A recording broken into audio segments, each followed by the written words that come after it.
I'm in the parking lot of the Getty Museum here in Los Angeles.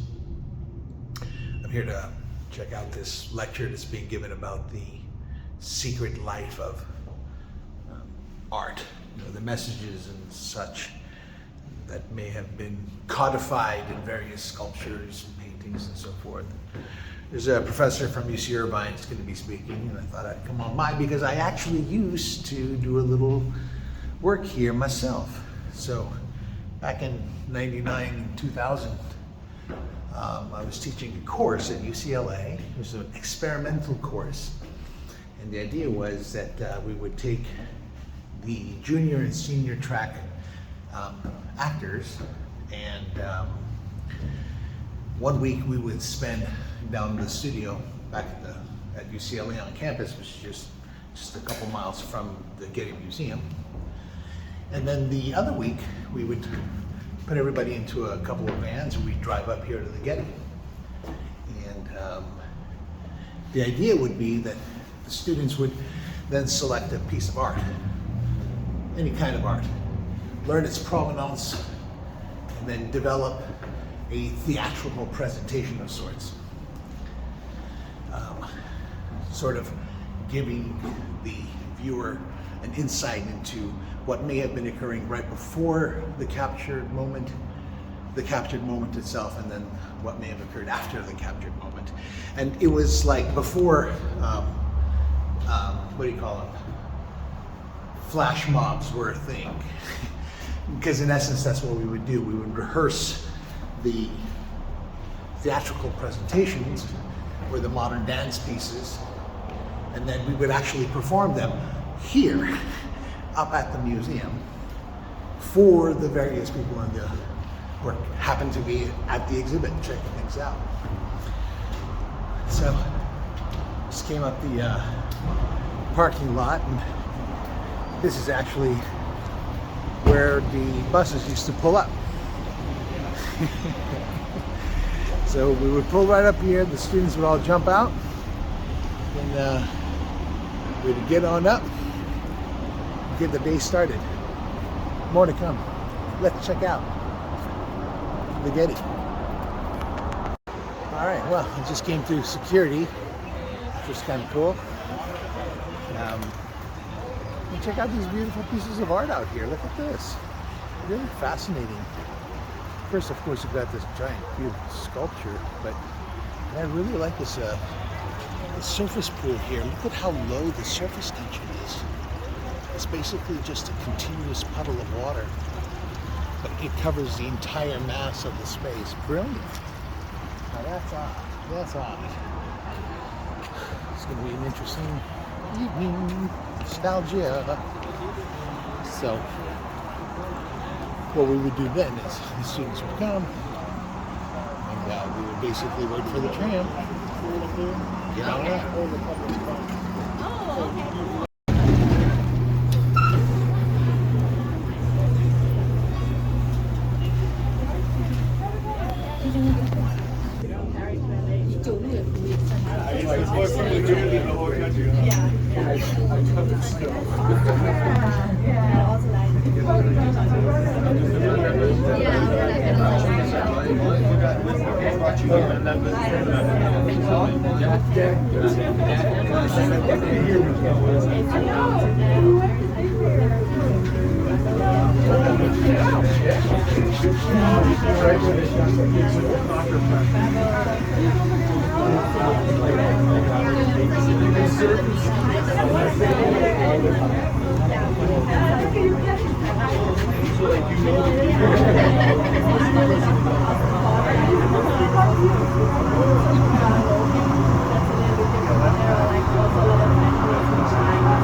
A lot of very rich people live over on the other side of that freeway. A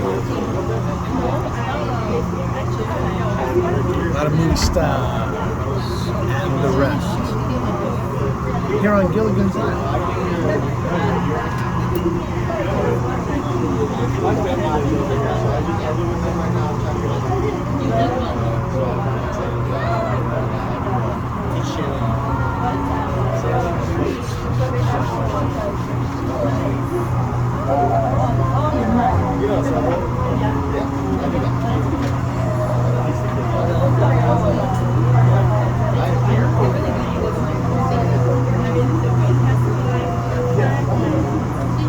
Some days are better than others when it comes to the wind. The wind in Marina Del Rey is sometimes it's good, sometimes it's really, really bad. But there's a wind that gets bad. So like right now we're snowing out. It's fun. I really like it. I didn't sail until I was two. I learned to sail. Yeah. So I think I caught a really good. Well, I grew up on boats. I still sail boats.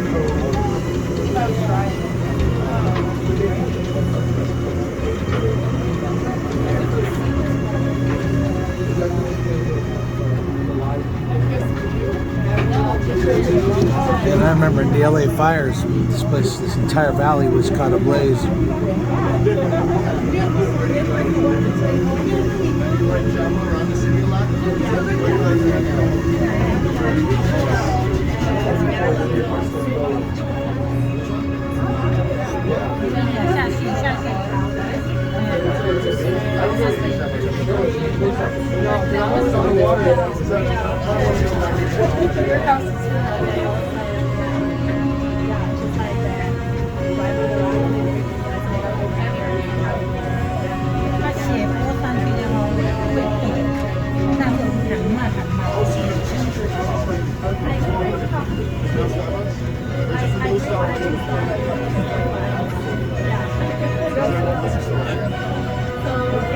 And there's so many beautiful areas up here. I remember having to give the students a place to go have some food, and then having to, right there, that area, we could go hang out, do some rehearsing.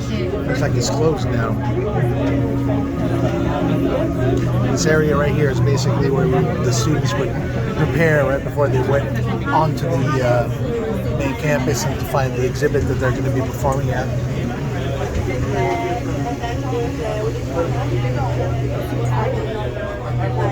Part of the train. Here we are.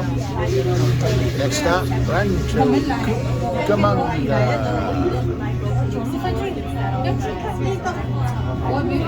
Alright, well, let's go check out the Getty. And then right before we chat around the place, you know what I mean? We're coming and we like recognized that we were wrong and then we got up and the whole coffee. Just barely made it.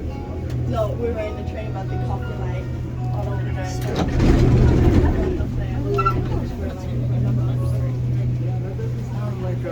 That does not sound very. It's beautiful, huh? So spacious. Look at this. Right off the bat, of course, you're taken by all of the imported Italian, I'm going to say marble? Definitely something white and Italian. That's what I remember. There was a whole orientation I had to go through before we could start this course because, well, it was also partly a Getty thing. You know, it wasn't just a UCLA thing, it was also a Getty thing. So it was a course in partnership with both organizations. So I had to learn about the history of the place, and how the place was built, who the Gettys were, all that crap. Sorry. Look at this beautiful open up. Whew. Is that guy holding up a little rat, or is that a bat? What's he holding up? Jeez, let's see if we can focus in on that. What is that thing? What is he holding up? So weird. Let's go check it out. So a lot of the antiquities stuff that the Getty holds is actually at the Villa Museum. And really all the stuff that they've got here is some early Christian art that we'll go check out in a second. But check this view. Berber. Again, they would open up for us. The students would be allowed to go back there and do some rehearsing, practicing. Of course, this is the actual research institute itself, right? So the back offices, that's where a lot of the real good stuff is, including potentially the Manly P. Hall collection. I'll get into that in a second. So, like I was saying, the actual manuscripts themselves that Hall's wife, Marie, donated to the Getty Research Institute are not on display here at the Getty Museum or at the Villa. They're in the archives, which, like I said, is somewhere back there, or some warehouse maybe in Colorado, deep down in a dungeon. But they do have this display here, fascinatingly, visualizing the Virgin Mary. Sure, I don't know. You detect a bias, or maybe it's just because that's actually so much more popular than anybody who might take any kind of an interest in occultism or, you know, pre-Christian Christianity, I suppose, or pre-Catholic Christianity, I should say. Anyway, let's go check out this display. This is potentially a bust of Cicero. So these are French enamels, and they're basically a part of a tradition that it dates back to the 16th century. Look at these large ones. This is depicting secular figures and mythological gods, which is, of course, exactly the whole alchemical thing, right? The hermetic thing. Beautiful, beautiful. This is a collection of enamels that was belonged to Catherine de Medici. I wrote a whole blog post about how the Medicis were involved with the translation of the first Hermetic texts. Check it out, will you? So this is a piece by a Flemish artist, 16th century. And it's apparently, of course, Venus, a Roman god of love, and Mars, a Roman god of war. What's really interesting, if you look at the detail, is that Venus is trying to kiss Mars. Mars ain't having it. Mars is totally detached. Because Mars is logic. Mars is a jerk. It's my first time seeing this. This is a 16th century piece, oil on canvas, but it's a little curved out. It's got a beautiful glass cover to it. It's called A Hare in a Forest. It's beautiful. Of course, the glass gives it a shine. I'm not quite sure if the artist intended. You want to know where science fiction gets its inspiration? Star Wars, Dune, all that good stuff. Yeah, goes back to the late 15th century. Interesting styles. Well, who do we have here? That's right. Technically, it's Mercury, not Hermes, because that's how the 16th century German sculptor intended it. This is the Roman god Mercury, in Greece known as Hermes. Of course, there's the caduceus, as given to him by his brother Apollo as a gift, because Mercury was, not his brother Apollo, his brother Mars. The dude we were checking out over there who doesn't want to kiss anybody. So he gave him the caduceus because Mercury is known to have created the lute, the lyre, the first stringed instrument in antiquity. It's cool, huh? Look at what we have here. Of course, you can see the winged shoes. It's just so silly. Because they confused him with they called him the god, the messenger god. No, he's not the messenger god. He's the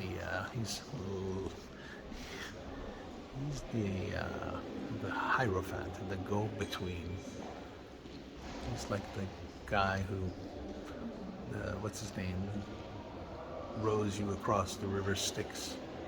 He lives in all domains. Here's a different depiction of Mercury, Alessandro Vittorio's. This one dates to, again, the late 16th century. You'll notice no silly wings, nothing, right? The guy's not a clown. He's not here to entertain you. But you'll notice he does have that cap. And the cap is, it's got a couple of what appear to be wings at the top, but really are more like feathers, you can see. The idea is that the cap is intended to resemble what's referred to as a Phrygian cap, which is what the ancient Magi used to wear, because there is, believe it or not, a connection between the character of Hermes Trismegistus, Mercury, the god of the Hellenistic world, the Grecian world, Roman world, and Iranian mythology, the Magua. So that's the Códice de Maya de Mexico. It's literally the old, get the pun, the oldest, I haven't said the whole joke, so how could you get the pun? Let's try it again. It's literally the oldest book in all of the Americas that we found so far. It's on loan to us from the government of Mexico, and it's on display right here at the Getty. It's basically minerals that have been used to create the different colors. I got some pictures of it in my Instagram account. And the paper itself, the content is actually tough bark. Check it out. And even though it's referred to as a book because it depicts an entire tale, there's a synchrony to it, I suppose. There's some chronology or some motion involved. It's primarily imagery, as you can see.